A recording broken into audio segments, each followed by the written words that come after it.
I'm Les East with the Baton Rouge Advocate newspaper. Coach Swinney, I read where a few years ago when you were looking for a defensive coordinator, you interviewed John Chavis. Can you just recall that meeting, and as you prepare to face his defense, what stands out to you? Yeah, he was actually coming to Clemson until Les stole him from me right at the last second. Dirty dog. He's a great football coach. I mean, I've known Coach Chavis a long time. You know, I was at Alabama for 13 years, and as far back as I can remember, you know, playing and coaching. You know, Coach Chavis was roaming the sidelines, and Woody McCorvey, who was my coach at Alabama, and John are like best friends, and actually worked together at Alabama A&M at one point, and then also coached together at Tennessee for about 5 years. So I've had a lot of interaction with Coach Chavis and through other people that have been around him, and I just have the utmost respect for how he handles his business.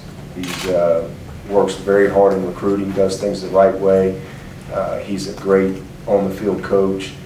He loves his players, and I think that's why they play so hard for him. And they've been, his teams, his defensive groups have been so consistent all throughout the years if you track him.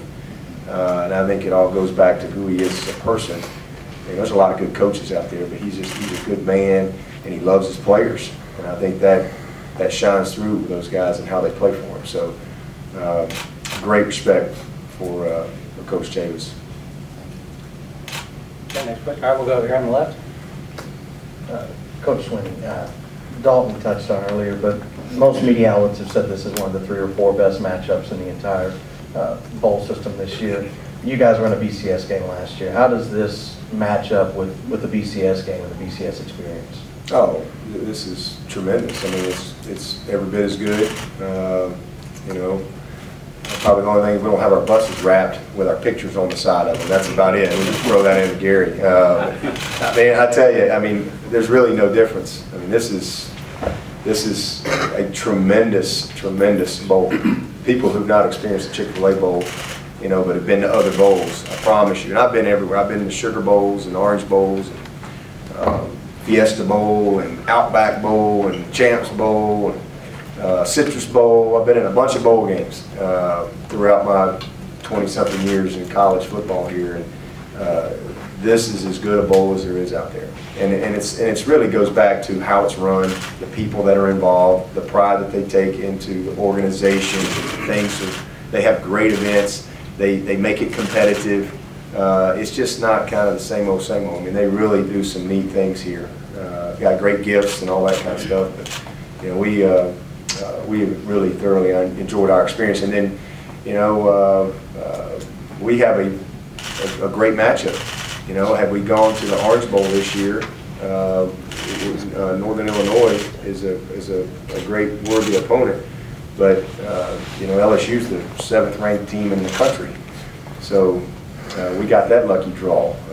You know, in coming to the Chick-fil-A. So this is a big-time matchup, and certainly one of probably the most intriguing matchups from an outside perspective. These guys are top 10 in defense. We're top 10 in offense, so it's pretty easy to get excited about that. Back here in the back. For the players and coaches, if you'd like to touch on, you talked about preparing them for what they're going to see. Most times in bowl games, you might get an out-of-conference flavor that you haven't seen, but you guys are very familiar with the SEC. How much does that help with your preparations, maybe not having played LSU recently, but teams like them? Malachi, you want to start with that? Oh, yeah.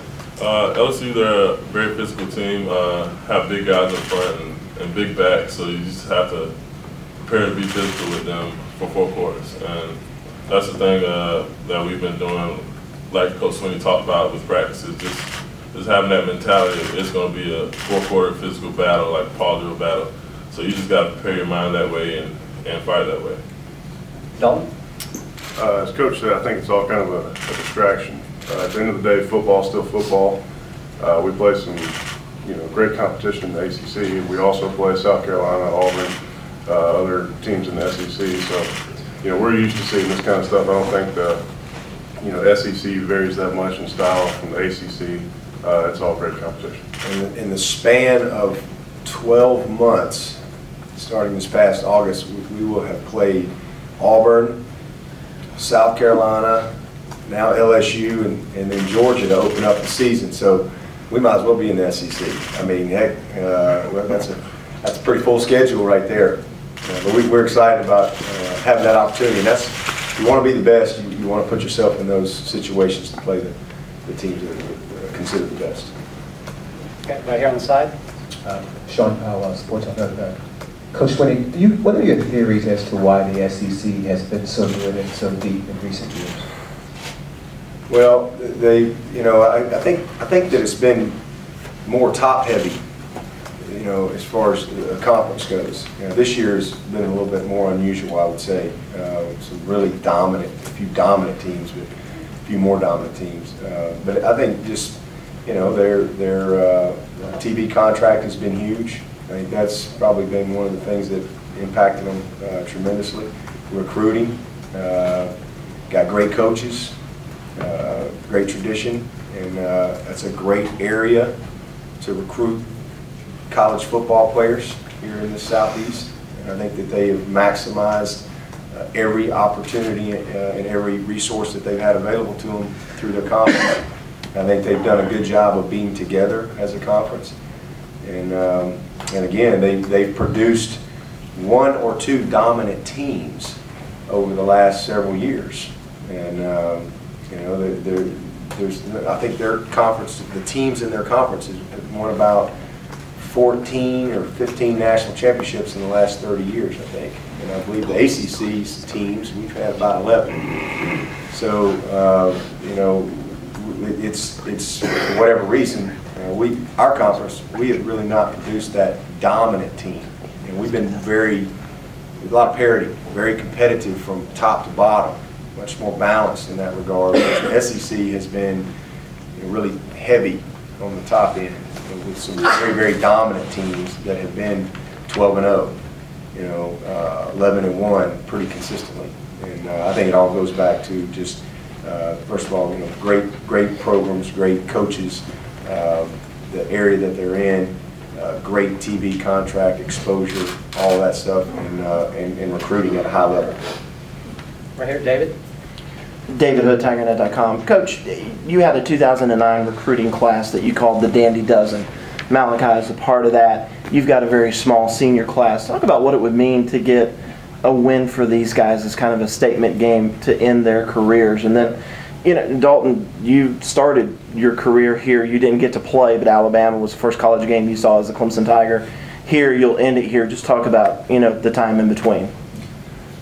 Well, we've come full circle, and regardless of what happens in this game, these seniors have been a special group, and they've won more games as a senior than I think any group here in a long time, maybe since 1990 or so. And so I'm really proud of them. And they came here at a time when it wasn't real sexy to come to Clemson, and Dalton was one of those guys that was stuck here and came here for something else, and he's going to have to look up and play for this Sweeney guy. And but I remember Malachi, because Malachi was actually, I personally recruited Malachi, and he was actually committed. And all this stuff happened, and then I ended up getting the job.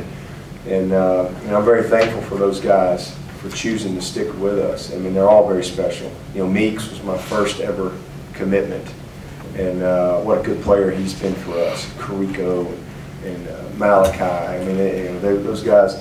Taj Boyd. I'll never forget sitting up there in his house.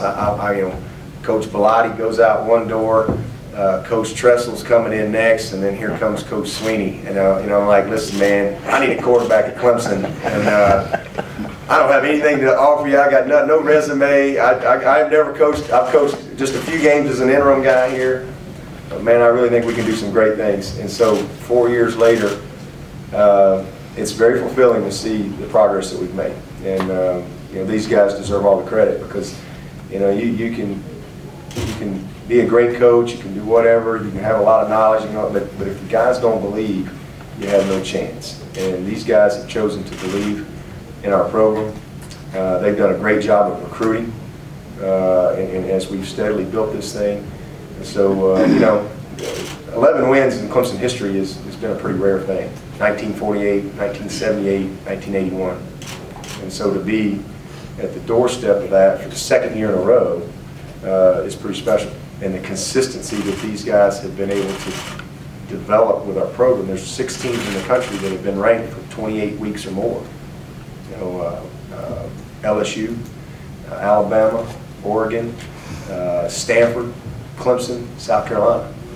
That's pretty special, and that's what these guys have been able to do. They set the winning record at home in the history of our school. So a lot of great things, and but it all goes back to the players and what they believe and the choices that they make, the commitment that they have.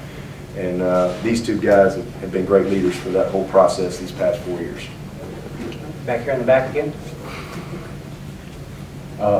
Coach, and I guess Dalton, if you want to